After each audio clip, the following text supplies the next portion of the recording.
maganda siguro, Christian, ipaliwanag ko rin bakit ba in the end maganda sana yung 200. Kasi I mentioned earlier na lahat ng mga minimum wage level sa buong Pilipinas, including sa NCR, ay mababa po sa poverty threshold. Yeah. Now, let's assume na katulad na sinasabi ng gobyerno, let's assume tama yung sinasabi ng gobyerno that there are at least 2 minimum wage earners per family. Now, let's assume that. If that's the case, then pag tinaas mo ng 200 pesos ang minimum wage sa lahat ng mga regions natin, almost all except for 2 or 3 regions would be above the poverty threshold for a family of 5. Meaning, kung totoong may dalawang nagtatrabaho, di yung combined income nila will be enough to lift the family from poverty. And that would impact on at least 4 million workers kagad. At yun yung nakakalungkot, di ba? Bakit ayaw nilang iangat sa kahirapan yung mga manggagawa at parang mas gusto pa ng mga negosyante natin na manatili lang sa poverty ang mga manggagawa? Well, ako, the only reason that I can think of is because one, alam nila mas mura, mas malaki yung manggagawa, mas malaki ang profit sila. No? And two, and that's about greed, but that's capitalism, right? But more importantly, two, pag mahirap ang mga tao, alam nila mas kaya nila talaga itulak-tulak dahil at kakapit sa patalim yan, and therefore mas disempowered sila. I think at the end of the day, they wanted to keep the working class, a vast section of it at least, working as the working poor, if you like. Yun nga Actually, inisip ko rito, sir, ang pogi sana ni BBM kung hindi nahinto ito, kung hindi pinatay itong effort na ito dito sa 19th Congress. Lalo kung titingnan natin yung political turmoil na meron tayo ngayon, di ba? Tama. This is not exactly a populist move, but this is the right thing to do. Exactly. No, at ang nakakatawa ngayon ay nung nababanatan na siya, ngayon yung kanya mga spin masters sinasabi, naku, hindi naman talaga against si presidente sa legislated wage increase. Yan ngayon ang spin ng Malacanang, if you've noticed, no? Kaya kami, ang challenge namin, sige, no, nakita na namin yung ginawa mo, tingin namin ikaw ang pumatay talaga sa wage hike na ito ngayon. Let's go into 20th Congress and prove yourself. We are challenging the president. He should take a sincerity test. Kung totoo yung sinasabi ng kanyang mga spin masters na talagang hindi siya tutol sa legislated wage hike, we challenge him to come up with a statement saying that he will certify legislated wage hike sa 20th Congress. Then pag sinabi niya yan, then maniniwala kami, no, na talagang totoo yung sinasabi ng Malacanang at hindi lang ito another type ng pambubudol sa mga mamamayan. Why don't you push it further? I-certify niya talaga. Kaysa mag-statement lang. Diba? Kasi ito yung weird, no? Christian, madali kasi, sorry Christian, madali kasi mag-file ng bill At obviously, magfa-file uli, yung allies namin, will ask them to file a bill for us again. Madali yon. Ang mahirap ay yung paano mong lampasan yung mga kasinungalingan, panloloko, pandidelay, pandidribble, ng mga nasa kongreso. Mahirap yon. Pero kaya yon, nalampasan namin yon. Ang pinakamahirap ay paano mong sisiguraduhin na hindi ito babarahin ng Pangulo mo. Yun ang pinakamahirap. At tingin ko ngayon pa lang, bago tayo magsimula ng wage hike campaign part 2, dapat si Pangulo, decision na niya. Ito siya ba ipabor dito o hindi? Para alam na natin kagad. Okay. Ito kasi inisip ko, sir, no? Siyempre, may iba yung composition ng Senate at ng House of Representatives dito sa 20th Congress. Pero yung realidad tsaka yung mga punto, hindi naman necessarily nagbago. Tama po so, yun. Ordinarily, hindi magiging mahirap yung pag-push niyan. Although, nagkaroon ng panibagong opening yung mga oppositors niyan, no? And eventually, kung talagang gugustuhin, maitatawid dyan. Pero gusto kong balikan, no? Can you elaborate on that? Yung sinabi niyo, you were betrayed by the speaker regarding this. Kasi pwede ang impression dito, you were taken for a ride, di ba? Baka naman talaga in the end, alam nila na hindi lulusot ito dahil ayaw ng Pangulo. Pero pogi sila. Di ba? Well, kaya you know what? Nung nangako sa amin si Speaker Romualdez, when was that? That was in April. And last few days na lang ng Congress at that time before sila mag-break para sa election. Obviously, alam namin ang ginagawa niya yan dahil kailangan din niyang isalba ang kanyang plummeting ratings. Bagsak ang ratings niya nung panahon na yun eh.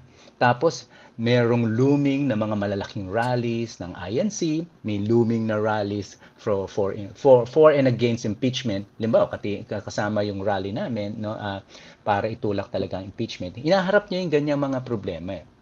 Kaya, on the one hand, naisip namin na talagang puwersado siya. Kailangan niya ng papogi points.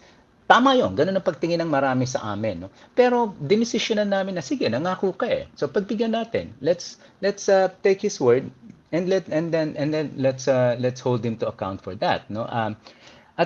Nung pinasa nila for second reading before yung recess, that was a good sign. So, binigyan namin siya ng pagkakataong patunayan niya talaga na totoo siya sa kanyang salita.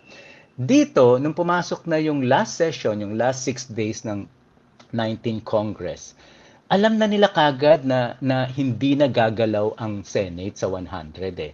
Kinommunicate na ng Senate yon publicly. Hindi na sila gagalaw doon. And then naglabas ng position paper ang Malacanang economic team niya saying no, either to 100 to 200. Kitang-kita namin biglang nagbago yung tono eh. No, kasi lahat ng mga kakampi na namin sa Labor Committee except yung chair ng Labor Committee na si Fidel Nograles na naging missing in action. Natalo eh. Tapos hindi na nagpakita mula na natalo. No? Lahat sila halos kakampi na namin eh. O sige, para wala ng BICAM, kahit yung 100 na lang.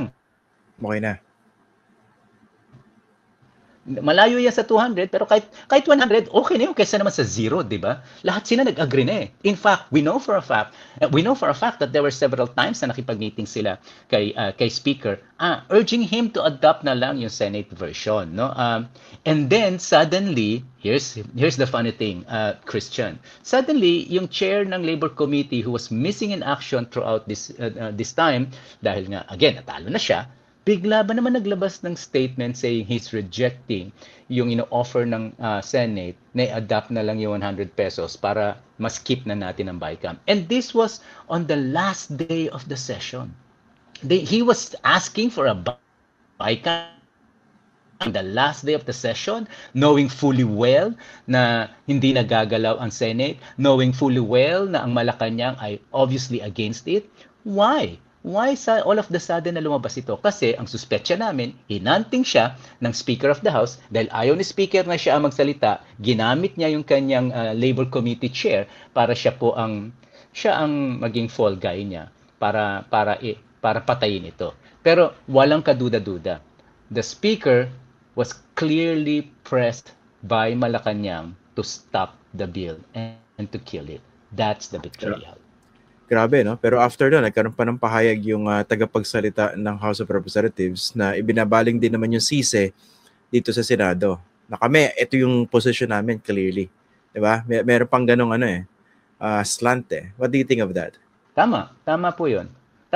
Pero pero kung seryoso ka talaga magpasa ng batas, hindi ba dapat willing ka rin mag-adjust? Kasi ganoon din naman ang gagawin nila sa BICAM eh. Mag-a-adjust din sila eh. That was the only way to save it, no? To adopt yung Senate version. Ngayon, magtatago sila sa argument. Unfortunately, yung mga defenders ni Speaker nagtatago ngayon sa argument na kasi pinupuwersa kami ng Senate. In the first place, yung Senate ay nagpasa ng batas nila, ng version nila, last year pa, February 2024. Dinribol nila ito. Yung 150 na final namin, dinribol nila yan hanggang na mahigit 1 taon. Tapos ngayon may opportunity ka na i-save mo yung bill by adopting the Senate version. Tapos aayawan mo? Anong layunin mo? Sa clarity ng pangyayari, sa series ng pangyayari, talagang ginamit lang ni argument na yan para patayin yung batas.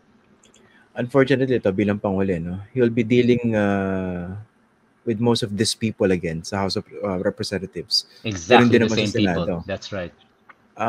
What could be the difference, if any? I think dito sa 2020 Congress? Well, tingin ko walang difference dun sa mga kakaharap namin. Ganun pa rin sila, no? Bubulahin kami niyan, i-dribble yan, i-delay yan, magsisinungaling, i-betray kami. I think yan lahat yan posible talaga yan. Ang tingin kong iba ngayon is that the labor movement would two things, no, na I can think of immediately. The labor movement would come in sa 20th Congress with far more allies in Congress and in possibly even in the Senate, no? Kasi nga may pumasok na dalawang oppositionist sa Senate na naniniwala kami, kakampi naman namin.